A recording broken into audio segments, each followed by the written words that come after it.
Le 17 octobre dernier, TF1 a donné le coup d'envoi de la deuxième et nouvelle saison de Mask Singer. La semaine dernière, lors de la demi-finale, deux nouvelles identités ont été dévoilées.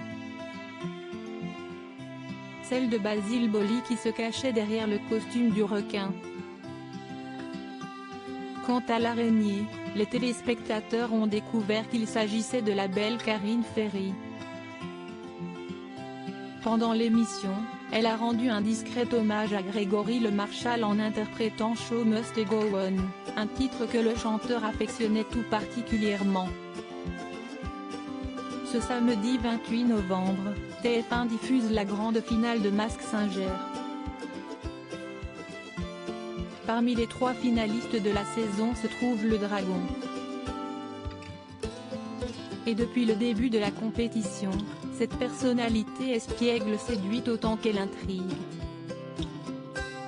Vous savez que j'ai été 2 fois champion de France, que je me suis essayé à la présentation, j'ai même remis un prix sur la croisette, a-t-il rappelé la semaine dernière avant la diffusion de son magnéto d'indices. Je ne suis pas breton contrairement à ce que l'on croit.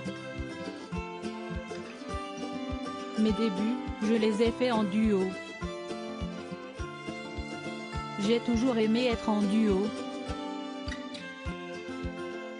Puis en solo. Si est toujours une joie de retrouver mes potes devant la caméra.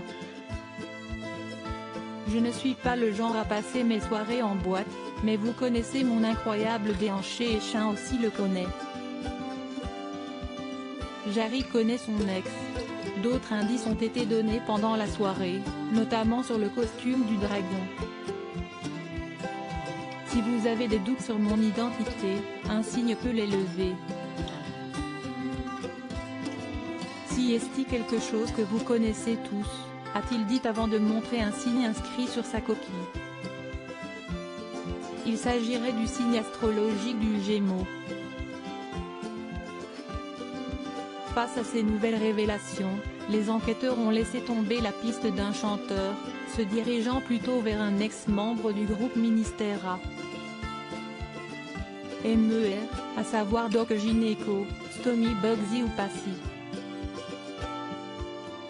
Après l'intervention du Corbeau qui a révélé qu'il ne s'agissait pas de Michael Youn, le Dragon a confié à Jarry qu'il connaîtrait très bien son ex. Je pense qu'il peut s'agir de Black M ou Adil Rami, a lancé l'humoriste. Si Alessandra Sublet pense qu'il s'agit de Christophe de Chavannes, Kev Adams reste sur Laurent Ournac, mais a ajouté un nouveau nom en la personne de Fred Testo. Auparavant, les jurés avaient cité les noms suivants, Christian Clavier, Norbert Tarrer, Christian Clavier, Cyril Lignac ou encore Jean-Luc Herrmann.